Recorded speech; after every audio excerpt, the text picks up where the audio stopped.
Thank you guys for tuning in to another edition of our installation videos here.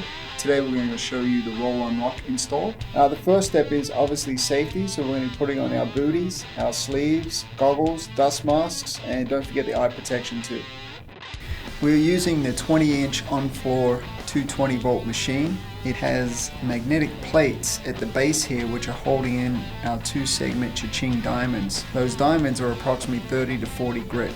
This is a planetary head machine with each individual head spinning on its own or rotating around the center pivotal position. Whilst using the grinder, keep it moving in a figure-8 motion, as we do not want the grinder stationary for too long, as this may create low spots in the concrete surface.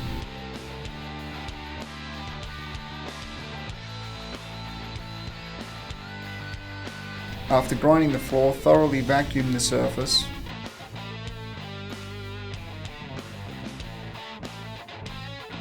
With any expansion joints and or joints that are previously filled, we need to clean those out with our 4-inch grinder. What we have now is the 5-minute crack weld with an equal portion of the A component with an equal portion of the B component mixed thoroughly together until you have a creamy grey color blended all the way through it. Pot life on the material is approximately 5 minutes working time after you've mixed the product. The 5-minute crack weld will dry in approximately 20 to 30 minutes depending on the temperature. We'll use a spatula now to fill in the cracks or these decorative saw cuts. When applying the crack weld, we want to overfill it slightly to allow us to grind it down flush with the concrete.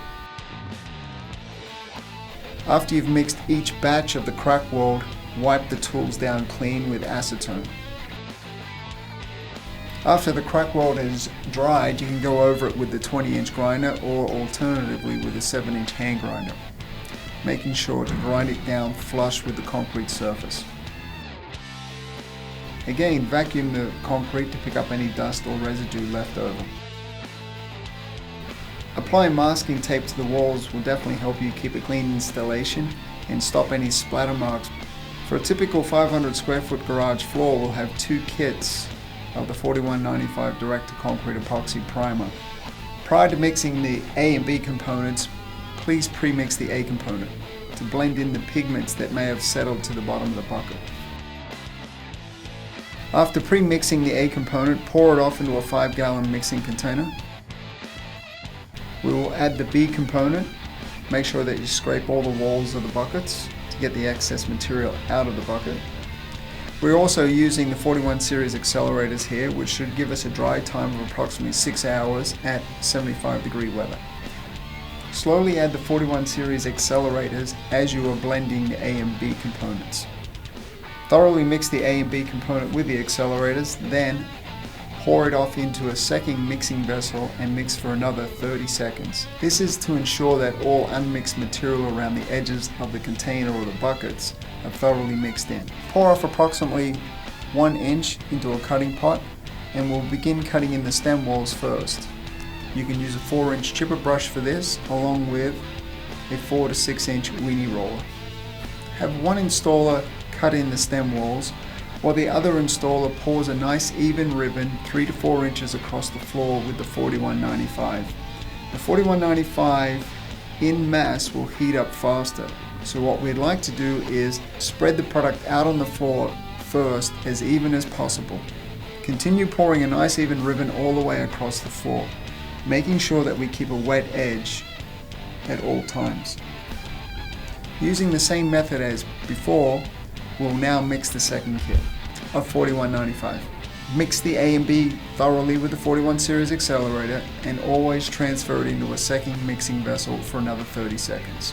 Continue pouring the ribbon and keeping that wet edge all the way across the surface. After applying the coating down, we'll come back onto the floor and back roll the entire surface one more time to help re-agitate the epoxy to get it ready to accept the flakes. One method of applying the flake is by using a hopper gun, which would require an air compressor. This is a great method for vertical surfaces.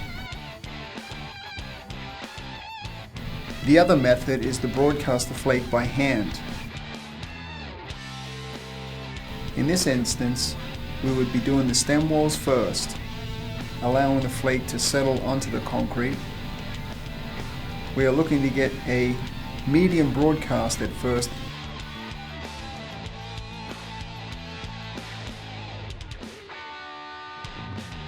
Then we'll use our hand to smear the flake up against the stem wall. Alternatively, you may want to use a spatula to push the flake up onto the stem wall. This is a great technique for vertical surfaces.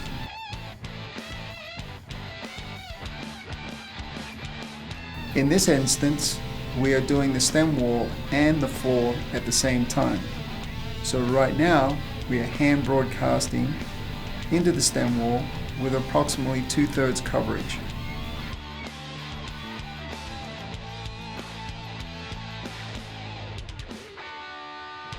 After broadcasting the stem walls, we will now do a complete broadcast over the entire surface.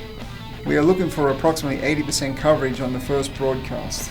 This will allow us not to be short on flake. Right now, the technique is just like feeding the chickens, dispersing that flake evenly out in front of you. After a complete coverage of the flake, we'll now come back with our 18-inch roller with the plastic cover still on the roller itself. And we're going to lightly back roll the entire surface. This is especially needed on warm, hot days where that epoxy may be drying up or taking up a little bit faster, and we want to ensure a nice even coverage.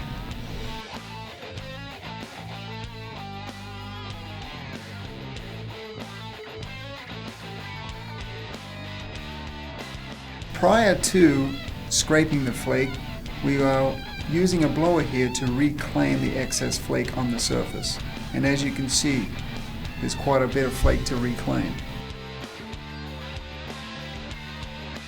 The proper technique to scrape the floor: keep the scraper low at approximately 30 to 40 degree angle to the floor. If the scraper is too upright, you have the chance of digging into the epoxy coating, which still has not cured fully. When scraping the floor, we want to start from front to back and evenly scrape the surface, overlapping the scraper approximately 6 inches. After scraping from front to back, we'll scrape the floor now from left to right, making sure that we've equally scraped the entire floor from both directions. On the vertical surfaces, use a drywall blade or your 18-inch floor scraper.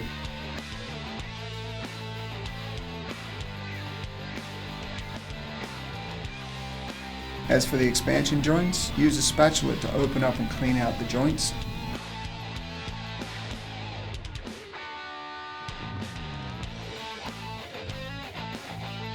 Now we will remove all the tape around the stem walls. After scraping the surface, we are going to use a vacuum now to clean up any of the excess flake.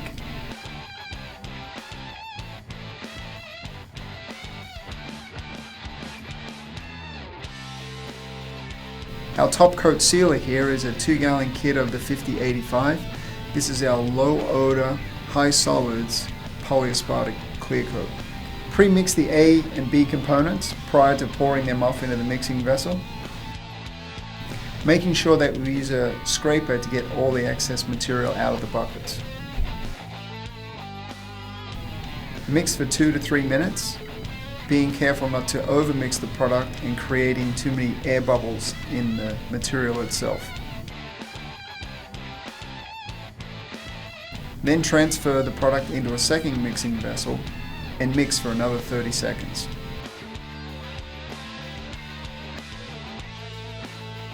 Pour approximately 1 to 2 inches off into a cutting pot that we will use for the stem walls first.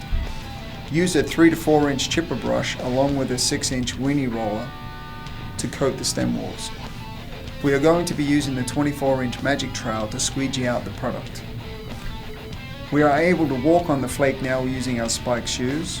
Pour the 5085 in a nice even ribbon all the way across the surface, being careful not to fill in any of the expansion joints. The main thing right now is to evenly squeegee out the 5085 across the surface.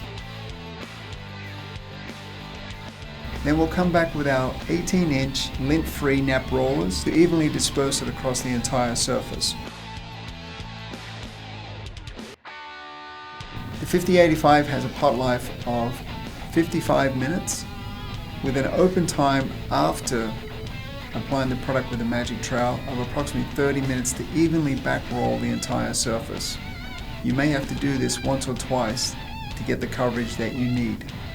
Evenly back roll from front to back, and then our last back roll will be from left to right, from one side to the other. This will leave a nice consistent gloss all the way across the surface.